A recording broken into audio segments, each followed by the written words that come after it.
Eu sou o Rodrigo, sou casado com a Ariane, temos 8 filhos, membro consagrado da comunidade, sogro da Eliana. E é uma graça muito grande poder estar abrindo esse seminário, porque tenho certeza que Deus tem grandes coisas para fazer em cada um de nós. Afinal de contas, Deus não nos inspiraria a esse tema se não quisesse reconstruir verdadeiramente a sua morada. E deixa eu te contar uma coisa desde já. Os méritos da reconstrução, eles são todos de Deus. Os méritos da construção, da reconstrução, da reforma, são todos de Deus. Mas Ele deseja encontrar disponibilidade, disposição nas nossas histórias, nas nossas vidas, para que possamos ver a obra concretizada. Porque se não for com você, se não for em você, o desejo de reconstrução não vai mudar. Se você não quiser ser casa, se você não estiver disponível para que Deus reconstrua a sua história, a sua vida permanentemente, você vai passar, eu vou passar, e o desejo de Deus de construir casas santificadas para que Ele mesmo possa habitar, não vai mudar. Porque eu e você decidimos não responder ao chamado, ou não nos colocarmos à disposição, ou não sermos dóceis para viver o processo da reconstrução. Deus não depende de você, mas Deus quer que você seja a extensão do desejo dele aqui, a expressão do desejo dele aqui, uma casa santificada aqui, para que a partir da sua vida, a partir da sua história, outras casas possam ser edificadas. Amém? Então pega a sua Bíblia no livro de Neemias. Neemias. Tá bom para você ou não? Sim ou não? Neemias. Vai um pouquinho para trás. O negócio tudo? Não, só eu. Eu só estou fazendo pose para foto agora, tá? Livro de Neemias, capítulo 1. Lá do comecinho, eu vou começar falando de Neemias, por quê? A história de Neemias, meus irmãos, é uma das histórias mais evidentes no aspecto reconstrução, nas Sagradas Escrituras, na história do povo de Deus. Enquanto você encontra Neemias, está no comecinho da Bíblia, tá? Um pouquinho depois do Pentateuco. Um pouquinho não, tanto depois, né? Depois do livro de Samuel, de Crônicas, aí Esdras, aí vem Neemias. A história de Neemias, ela se dá mais ou menos em meados de 460, pós-exílio babilônico, né? Você sabe que a Babilônia chegou lá, tomou Israel em meados de 630 até 500 e alguma coisinha. Depois do exílio babilônico veio o Império Persa e deu continuidade a essa escravidão a qual os israelenses, né, os hebreus, aqueles estavam submetidos. Então, esse é o contexto de Neemias. Neemias é um desses que morava em Judá, morava em Israel e foi exilado. E ele trabalha no palácio do rei persa, num cargo de muita confiança, que muito me apetece. Ele era sommelier do palácio. E não é mentira.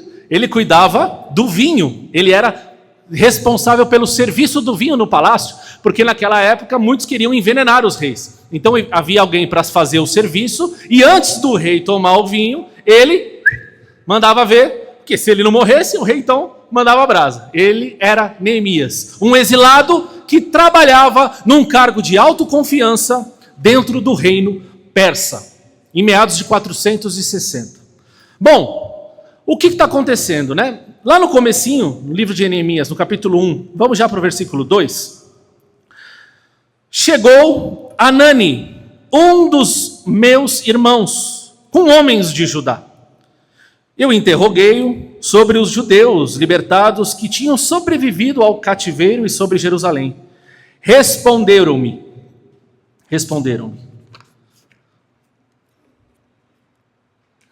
Os sobreviventes do cativeiro que estão lá na província vivem em grande miséria e humilhação. As muralhas de Jerusalém estão em ruínas e suas portas foram incendiadas. Ouvindo essas palavras, sentei-me chorei e fiquei de luto vários dias, jejuando e orando diante de Deus. Palavra do Senhor. Graças a Deus. Primeira coisa que eu queria destacar para vocês. Estou com um monte de papel aqui, porque eu peguei papel errado. Eu estou olhando aqui uma pregação que não tem nada a ver com o assunto de hoje. Falei, Jesus, o que eu vou falar com esse turno? Não, está com papel errado, jovem. Ah, então tá bom. O que está acontecendo aqui? Neemias encontrou o irmão que veio lá do exílio falou, olha, a casa está em ruínas. O muro, o portão, tudo está destruído. A casa que você ama, a casa da promessa, aquele lugar, o lugar onde os homens nasceram, o lugar onde você experimentou a graça de Deus, o lugar da intimidade com o Senhor, o lugar do povo eleito, aquilo está destruído. Os muros estão destruídos, os portões estão destruídos. Qual é o significado no antigo Israel quando os portões e os muros estão destruídos? A perda da dignidade, a perda da sua essência, daquilo que nasceu para ser. Um muro edificado é um palácio, é um povo bem edificado, é um povo bem visto. Um povo que tem os seus muros e portões destruídos é um povo sem dignidade, um povo que não tem graça nenhuma. Um povo que tem acesso livre, qualquer um pode transitar ali, já não tem mais identidade, já não é mais um povo uníssono, já não é mais um povo unido. Neemias, o que acontece com ele nesse momento? Ele chora, ele se entristece, ele ora, e ele fica vários dias enlutado, vários dias jejuando em favor disso, porque ele sabia que ele não tinha muito o que fazer. Ele amava aquele lugar, ele queria muito bem aquele lugar, era o lugar da promessa, era a casa dele, era a casa onde Deus habitava. E ele, infelizmente, não tinha muito o que fazer naquela hora, então ele chora. Você e eu nunca vamos pagar o preço de uma reforma, de uma transformação, se nós não sentirmos a dor e a necessidade profunda daquela reforma. Vamos dar um exemplo? Cheguei em casa, e aí eu vejo lá minha casa tudo em ordem. E de repente está vazando alguma coisa na minha pia ali, né? Está vazando na minha pia, está entrando num vazamento ali. Se aquilo não me incomoda, eu vou vivendo com aquilo, sim ou não? Eu não vou reconstruir aquela casa, eu não vou reformar aquilo, eu não vou fazer nada, aquilo não me incomoda. Eu vou comprar uma casa nova, eu chego na casa nova, aí eu vou lá, vejo uma árvore lindona. Nossa, aquela árvore é linda, vou comprar a casa. Chego em casa, entro dentro da casa, a casa está totalmente destruída.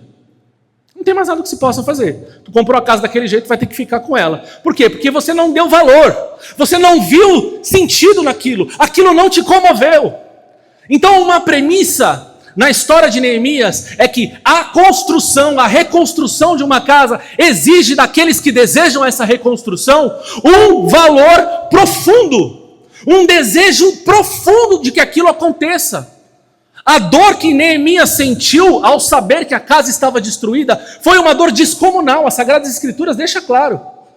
Ouvindo essas palavras, sentei, chorei, fiquei de luto vários dias, jejuando e orando diante do Deus do céu. Ou seja, a coisa nasce aí.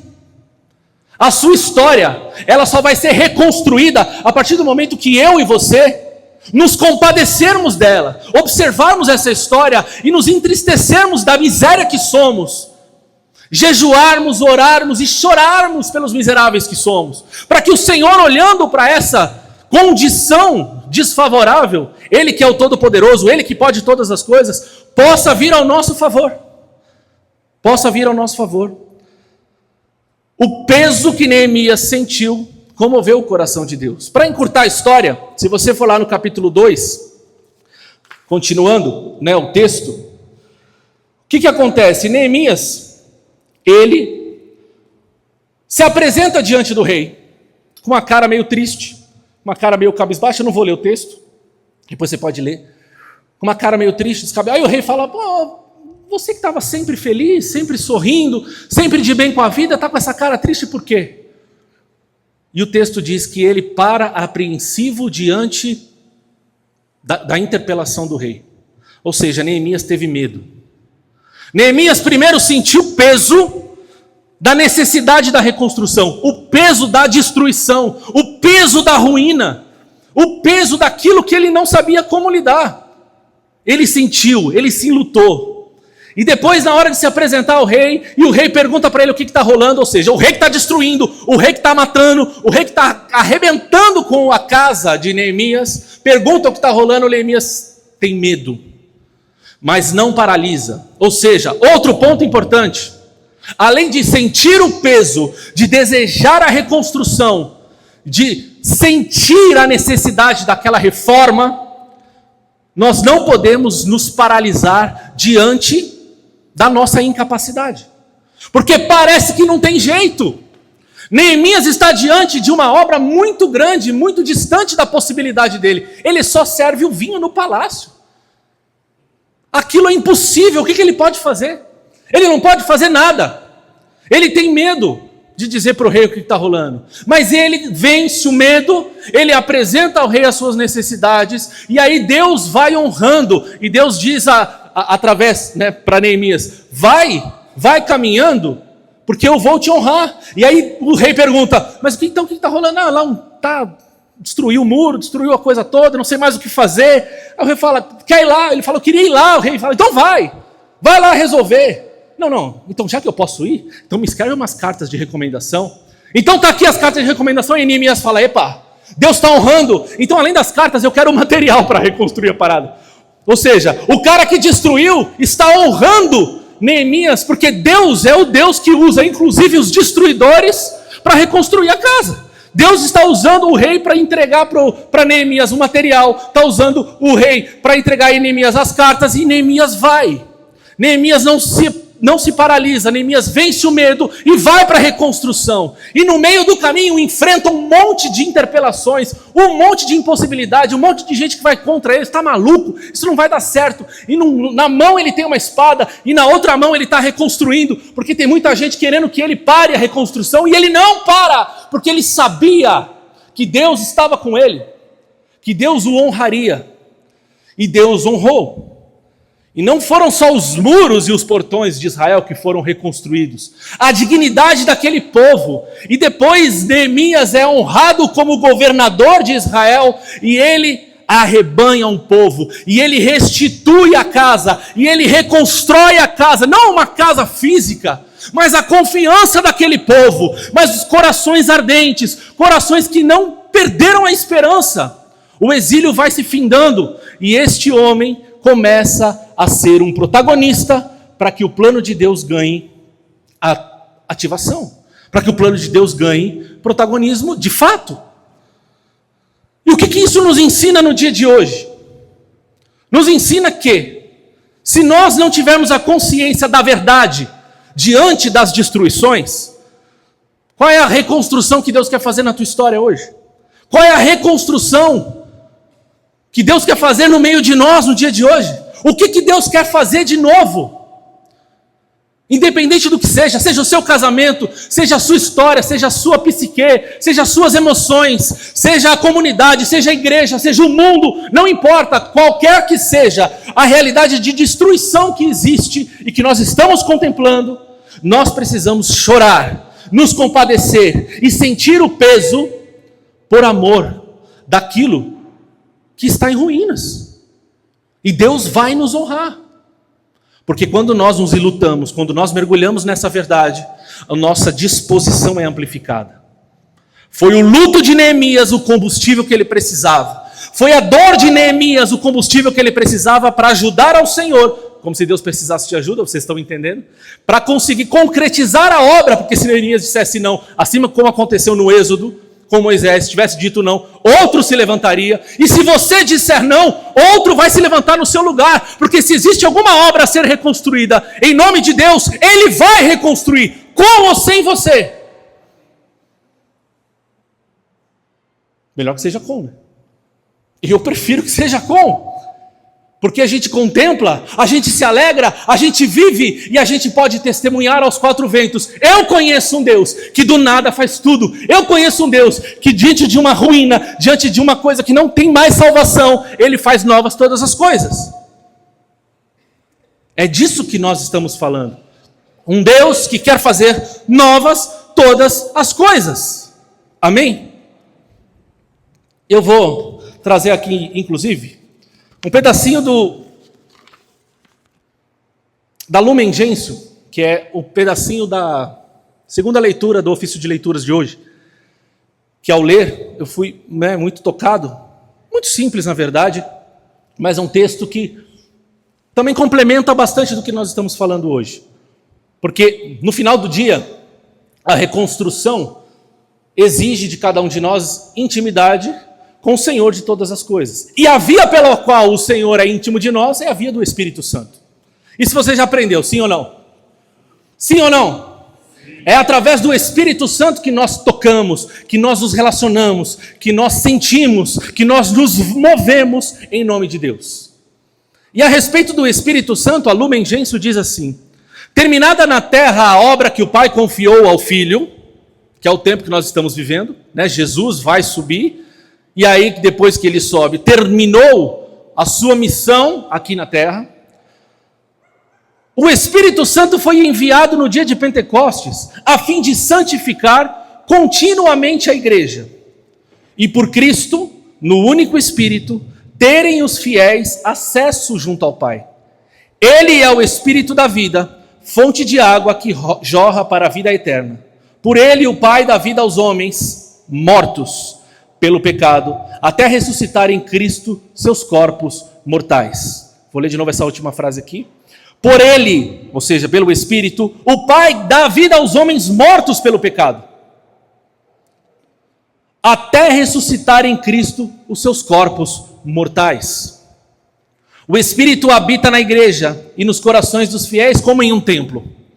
Neles ora e dá testemunho de adoção de filhos. Conduz a igreja ao conhecimento da verdade total. Unifica na comunhão e nos ministérios. Ilumina com diversos dons carismáticos e hierárquicos e enriquece com seus frutos. Amém? A Lumen Gentium traz esse conteúdo riquíssimo a respeito do Espírito Santo. E o que me chama a atenção nesse trecho é, a primeira coisa, é através do Espírito da verdade, é através da intimidade com Deus, é através do conhecimento de Deus, daquilo que está no coração de Deus, que toda realidade de destruição pode voltar à vida. É o Espírito que faz tudo voltar à vida. É o Espírito que nos ressuscita dos mortos. É o Espírito que nos livra do pecado. É o Espírito que nos liberta das escravidões. É o Espírito que nos faz livres, de fato. Onde o Espírito de Deus, eu sou livre. Não foi isso que a gente insistentemente cantamos? Mas a gente canta, a gente reza, mas quando nós estamos enfrentando uma dificuldade iminente de destruição, que exige uma reconstrução, a gente desiste. Parece que nós não conhecemos esse Espírito. Parece que a gente não acredita que Ele pode realizar novas todas as coisas. A gente se vence, a gente paralisa, a gente acha que já está tudo perdido. Mas não, é o Espírito que nos ressuscita dos mortos, é o Espírito que vai e constantemente restituir, ressignificar a casa que Ele mesmo quer morar. Afinal de contas, é o que a Lumen Gentium traz. Jesus foi ao Pai, Jesus tinha sua missão, ou seja, olha a obra criativa.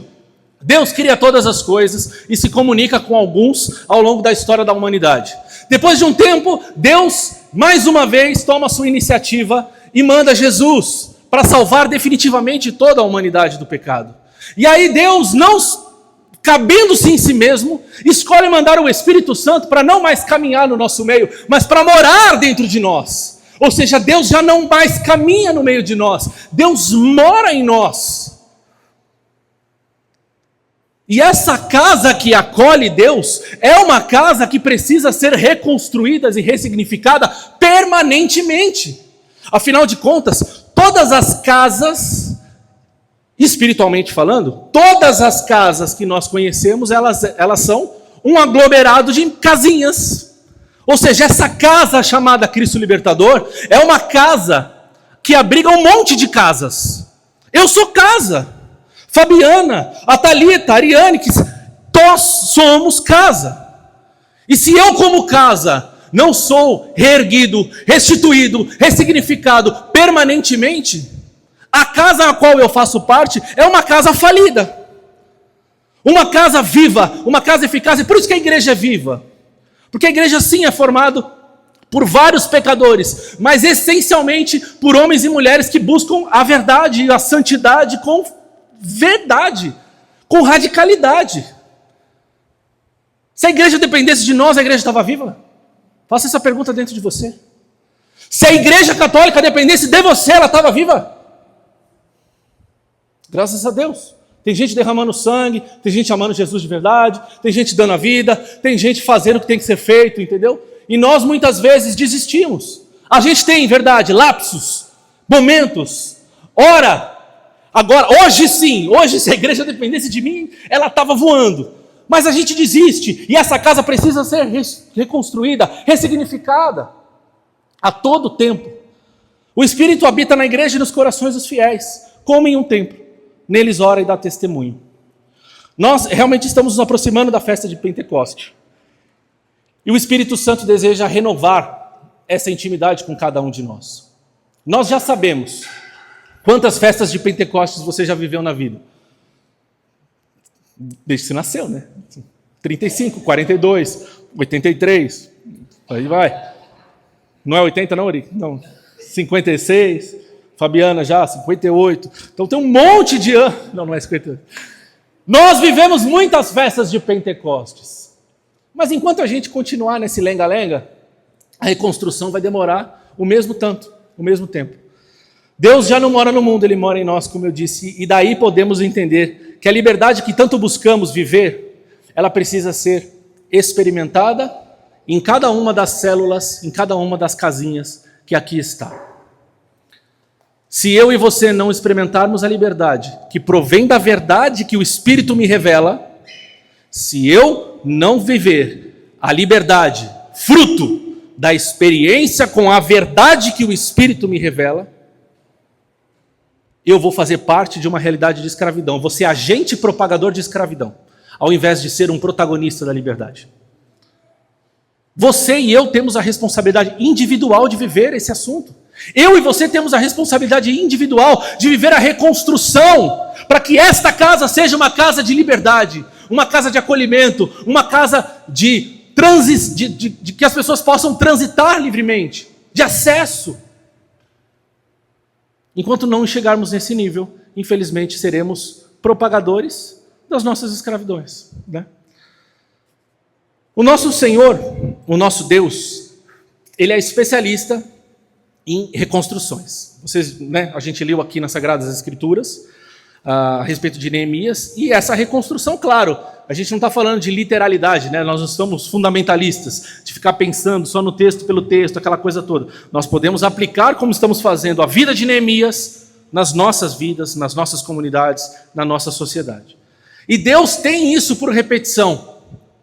A exemplo disso, eu anotei aqui, são 5 passos, 5 manifestações, ou 5 respostas, não importa, que são evidentes diante de uma realidade de destruição ou de uma realidade de morte que já não tem mais esperança, aparentemente já não há mais esperança de restituição.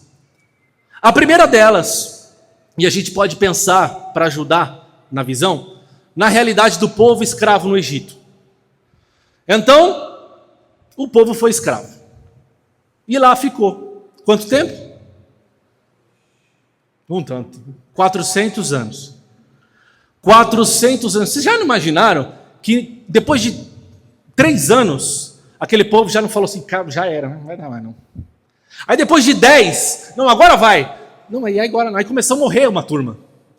Aí começou a morrer. E aí a geração seguinte falou, não, então é nessa geração que nós seremos livres. É nessa geração que vai dar certo. E já não deu também. E aí depois, então foi mais outra geração, e aí também não. E foram algumas gerações que parece que não ia funcionar.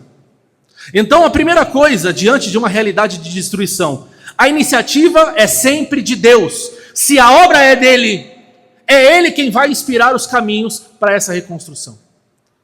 Se a obra é deles e você é obra de Deus, entenda o que eu estou falando, eu estou falando de Êxodo, estou falando de Egito, para que você e eu entendamos que é sobre mim. Tu és o escravo que vive uma realidade que precisa de libertação. Tu és o lugar, a casa que Deus deseja fazer nova. Tu és a casa destruída que Deus quer reconstruir. Tu és a casa dos livres.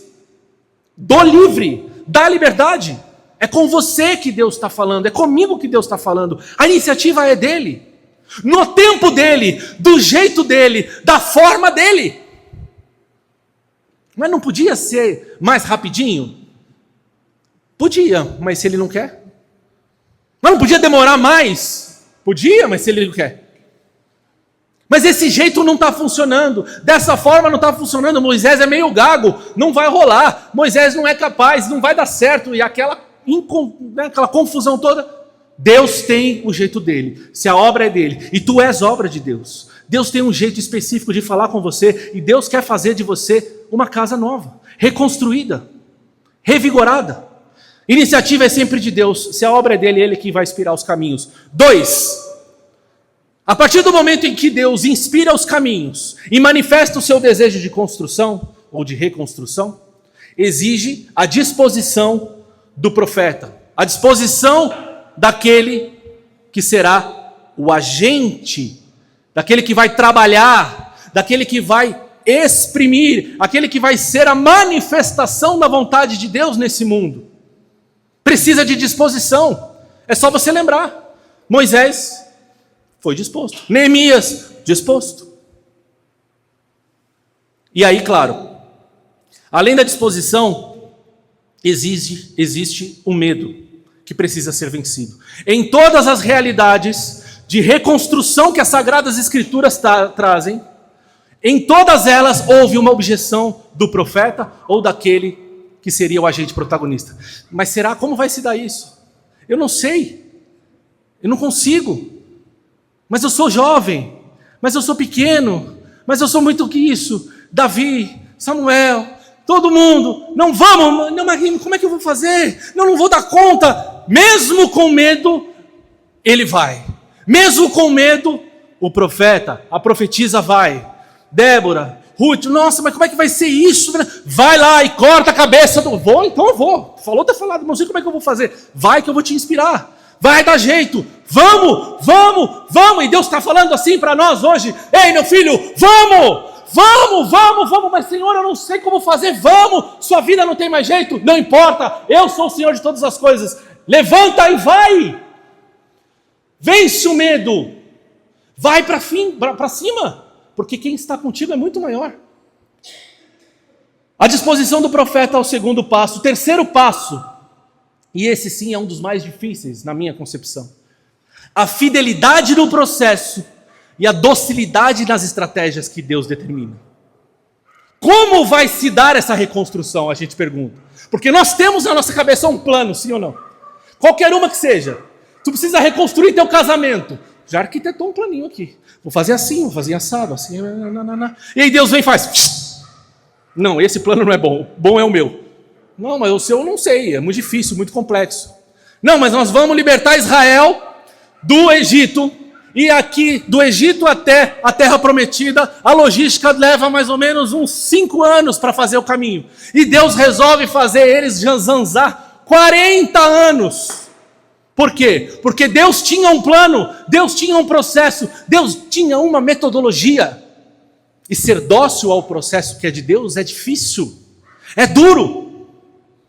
Manter a fidelidade, ou seja, primeiro eu sou dócil, Deus levanta, vamos, aí Deus fala, agora eu vou te dizer como. Aí exige de nós mais um passo, de coragem e de determinação. Quarto passo, a manutenção da intimidade com o Espírito Santo. Eu aceitei o processo, eu entendi o que Ele quer, e eu só vou ser capaz de viver esse caminho se eu for íntimo do Espírito de Deus. Afinal de contas, onde o Espírito de Deus está, eu sou livre. E livre é aquele que escolhe os planos de Deus. Liberdade é aquele que é capaz de escolher o bem. Você já aprendeu isso. Liberdade não é fazer o que quer. Liberdade é escolher pelo bem. E escolher pelo bem é escolher por Deus e os seus planos. Ele é o sumo bem. Onde o Espírito de Deus está, eu sou livre. E só é livre aqueles que conseguem escolher aquilo que Deus quer. Então, quarto passo, a manutenção. E por fim, o quinto e a quinta experiência, que é contemplar a graça, contemplar a obra e viver plenamente a liberdade que tanto desejamos. A iniciativa é de Deus, disposição do profeta, fidelidade no processo, a esperança e a intimidade com o Espírito e a contemplação da promessa. São 5 esses passos que nós encontramos, inclusive, na encarnação do Verbo, quando Deus manda Jesus para libertar o povo. A humanidade toda estava ali na plenitude dos tempos. 1, Deus se manifesta, a iniciativa é sempre dele. 2, a disposição do povo de acolher a verdade que Jesus trouxe. 3, a fidelidade de entender que a salvação não era política, a salvação não era daquele sistema corrupto, a salvação era sobre pecado, era sobre liberdade interior. 4, eu só sou capaz de viver isso se eu for íntimo do Espírito. E 5, nós vamos viver ainda, que é a graça da liberdade plena. Porque depois que Jesus veio, o próximo passo, e o Espírito já veio, o próximo é a segunda vinda, e aí tudo se resolve. E por fim, se nós entendermos que a vinda do Espírito Santo é a transformação na igreja, nós finalizamos essa reflexão e assumindo essa verdade como verdade de fé. Por que o Espírito veio? Porque Deus quis se manifestar assim. A iniciativa é sempre dele. 2, quem está ali clamando a presença do Espírito precisa estar dócil para receber esse Espírito. E aí o Espírito vem. 3, a disposição de assumir as consequências daquilo que o Espírito te pede. 4, manter a intimidade com ele. E 5, viver a experiência da liberdade. É sempre essa dinâmica. E é isso que Deus quer fazer conosco. Deus já está falando, Deus já está se manifestando. Eu e você temos que ser dóceis, assumir o processo e viver a intimidade com o Espírito, para contemplar verdadeiramente a obra acabada. Onde, Rodrigo? Onde que eu vou contemplar? Na tua vida. Porque é a partir da tua vida curada, é a partir da tua vida restituída, que a comunidade local, a igreja, o mundo, Cristo Libertador, seja lá onde for, vai ser verdadeiramente restituída. Deus quer realizar em nós, individualmente, a obra que nós desejamos ver com os nossos olhos. Você entendeu isso? Sim ou não? Deus quer realizar em nós a obra que nós tanto queremos ver. Quer ver um mundo melhor, um mundo santificado, uma comunidade perfeita, uma igreja santa? É contigo o papo. Seja você, aí eu vou usar aquela frase de efeito, né? Seja você aquilo que você espera no mundo, como é que é? Seja você o agente de transformação que o mundo... Essa é a verdade que Deus quer nos fazer lembrar. Hoje é dia de você despertar, de eu despertar, para que a reconstrução comece através da minha alma, da minha história, de dentro para fora, e não de fora para dentro. Não adianta desejar contemplar uma reconstrução, se aqui dentro está tudo destruído, se aqui dentro está tudo inacabado, se aqui dentro está tudo completamente desesperançoso, se eu não estou disposto, se eu não, entendeu? Se todos os passos internos não estão sendo bem vividos. É isso que Deus quer. Reconstruir a casa individual, para que a nossa vida seja reflexo nesse mundo, para uma vida nova. Amém? Aí você precisa fazer, vai ficando de pé, enquanto Jesus vai sendo exposto. Você precisa fazer a reflexão de qual é a área da sua vida que precisa de mais atenção nessa reconstrução. Porque se você é casa, a sua casa tem muitos cômodos, sua casa tem muitos espaços, sua casa tem muitos lugares, talvez as suas emoções estejam destruídas, talvez a sua espiritualidade esteja destruída. Talvez as tuas relações, talvez o teu casamento, talvez a sua vocação, talvez a sua vida profissional. Eu não sei, talvez a tua maternidade, talvez a tua paternidade. Qual é a área da sua vida? Talvez a esperança de viver. Talvez você já não tenha mais esperança nessa vida. Talvez você já não veja mais sentido em viver. E o Espírito Santo precisa te devolver esse espírito de vida. Eu não sei. Você precisa apresentar a Jesus hoje, de uma vez por todas, os teus escombros. E essa é a imagem que Jesus me dá, uma caçamba de entulho. E quando a gente olha para uma caçamba de entulho, a gente só vê desgraça. Não tem nada ali de formoso, de bonito, de belo. Mas Jesus quer recolher os teus escombros. para Ele começar a te ajudar, a te inspirar. É isso. Deus vai te inspirar hoje, meu irmão e minha irmã, um caminho, um processo mais eficaz. Teus planos não valem nada. Os meus planos não valem nada. Deixa Ele, o Senhor dos senhores, o engenheiro dos engenheiros, o arquiteto dos arquitetos, o construtor dos construtores, o pedreiro dos pedreiros, deixa Ele te dar os caminhos que Ele deseja para que essa reconstrução aconteça.